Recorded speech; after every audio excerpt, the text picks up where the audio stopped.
ஹாய்ங்க. ஆவியில் வேக வச்சு வெண்டைக்காய் பொரியல் ட்ரை பண்ணியிருக்கீங்களா? பண்ணலினா இதுக்கப்புறம் இதே மாதிரி பண்ணி பாருங்க.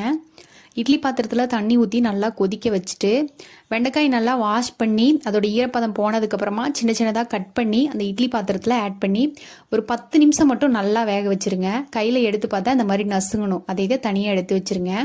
ஒரு கைப்பிடி அளவுக்கு வேர்க்கடலை, ஒரே ஒரு வரமிளகாய், இதை நல்லா போட்டு அரைச்சி பவுடராக எடுத்து வச்சுக்கோங்க. வேண்டானா அதை நீங்கள் ஸ்கிப் பண்ணிக்கலாம்.